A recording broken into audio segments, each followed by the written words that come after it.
applied it twice and I was delayed. Delilah go.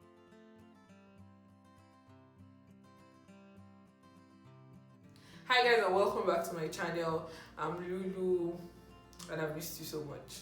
How are you? How is your family? How is everything? How are your studies if you're in school? How is work if you're working? If you're just at home, how are you generally? Hope you're good. Hope your quarantine is good and hope everything is fine with you. Yeah, I'm happy to be here today, as you can see, and you know.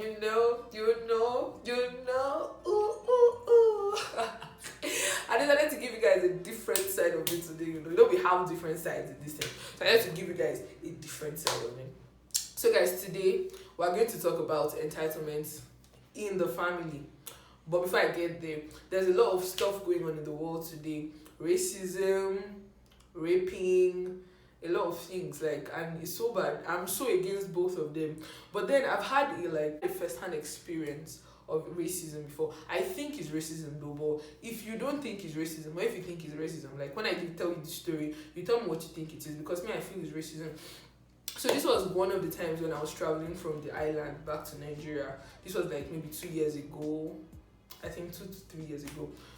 Yeah, and I was going back home, and I should have passed through Canada, but I didn't have a valid visa at that point. I applied it twice and I was delayed. Delilah go. I applied twice and I was denied because I think this was the reason why. So my signature, as when we were young, back at home, they used to make us sign our names as signatures. So that continued with all my passports.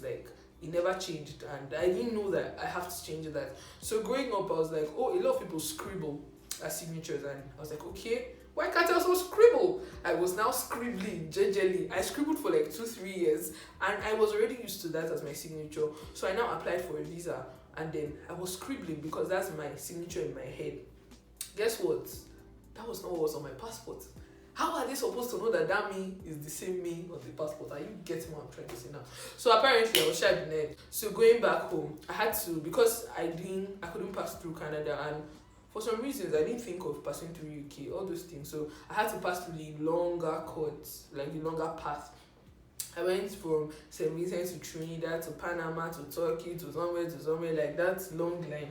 So because it's very long and I had a lot of load, my dad was like, okay, he's going to get me a business class ticket, and I'm like, oh shit, food way. Me, you know me, I love food already. So anything that's just going to increase my food consumption, it used to give me joy. So that was how my dad. Now I was like, okay, thank you, daddy. I was happy and all. So my journey started from St. Vincent to Trinidad. I spent the night, and then I went to Panama. The incident actually happened at Panama. I think I was the only black on my flight, the only dark person on my flight from Panama to Turkey. So at Panama, when we arrived, I found my gates and all those things on the screen, and then I was walking towards my gate, and I met she was a police officer actually, but she was white. Panama is a non-English speaking country. I think they speak Spanish. Can't really remember, but I think they speak Spanish.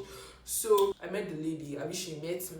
Obviously, the first thing she saw was my skin color, right? Because she had not seen my passport. My passport was obviously not in my hand, so she doesn't know where I'm from. The first thing she obviously saw was that I was black.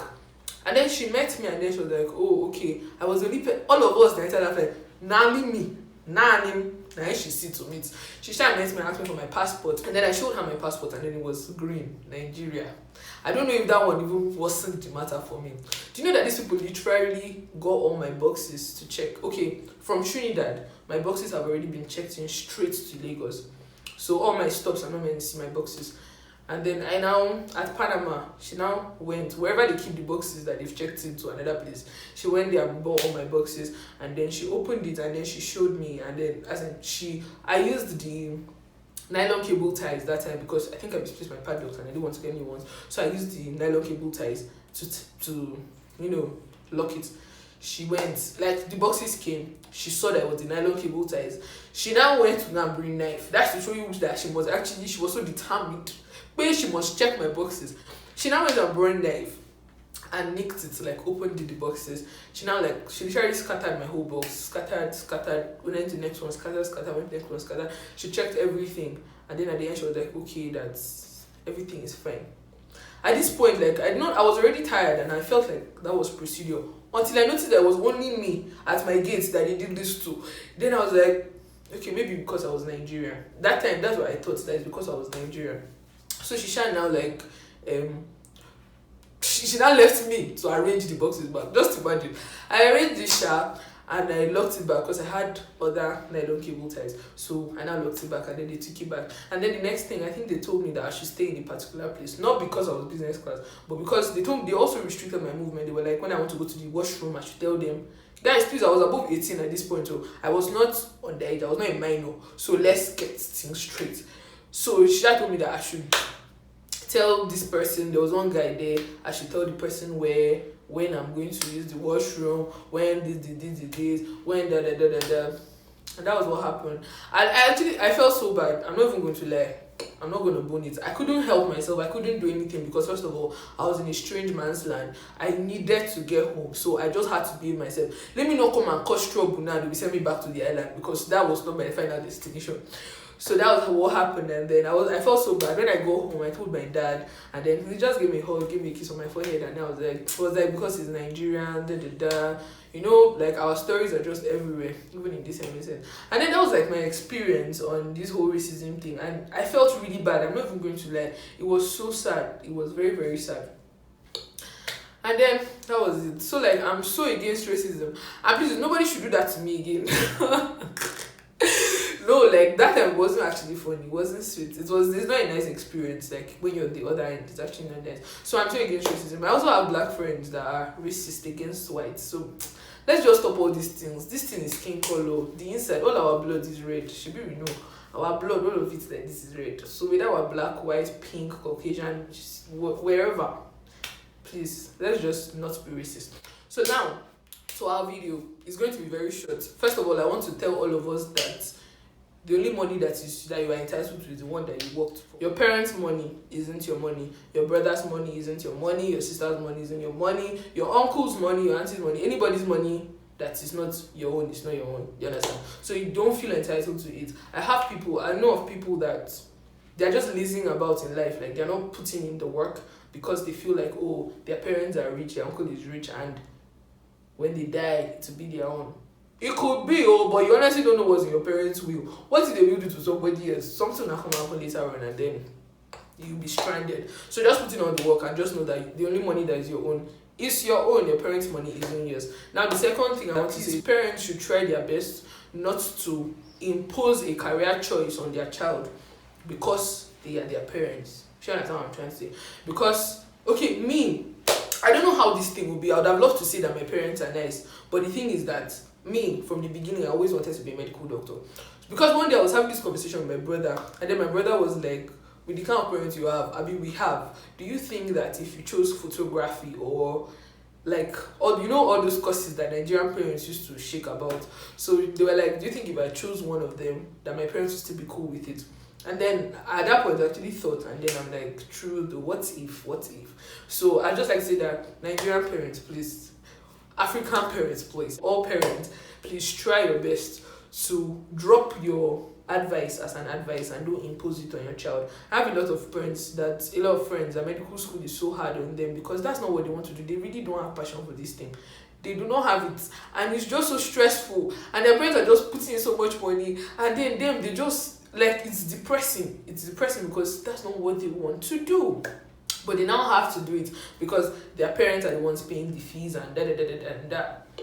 So I don't know how to help them, but just to stop the thing from continuing. Future parents, current parents, please don't pick a career choice for your child. Leave it as an advice. You can advise them, yes, but please don't solely pick the career for them. And finally, marriage choices. Please, parents, don't pick a future partner for your child. Like future parents, current parents, you can't pick a life partner for somebody. Like who are you? Who you, man? You can't pick a life partner for somebody. And this stuff actually happened. I thought it actually ended in the olden days. Until recently, I heard someone talk about it, and then the person was like, he thinks his mom will pick a wife for him. I say in this 21st century, such things are still happening, and maybe they are. So current parents and future parents, please try your best to not pick. You're not entitled. That's not your business. Do not do that. Like, it doesn't concern you. You can advise. you can drop hints, you can say I don't think so, but do not handpick. Do you understand what I'm trying to say? Don't handpick somebody for another person. Since we're talking about what is yours, like your money is your money.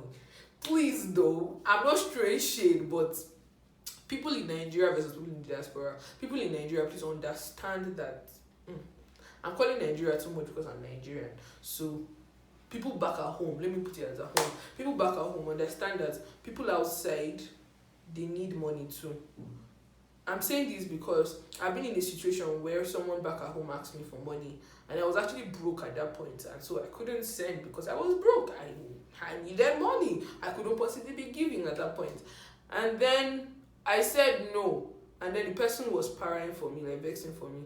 I can't remember if I even blocked the person, but I was like, my own money is what you are doing this rubbish for on top. Like, please, let us be understanding. Even if you have money to give, please, by all means do. I'm in support of giving. But if you don't have, don't die. Like, you can't kill yourself, And the person on the other end should please be understanding.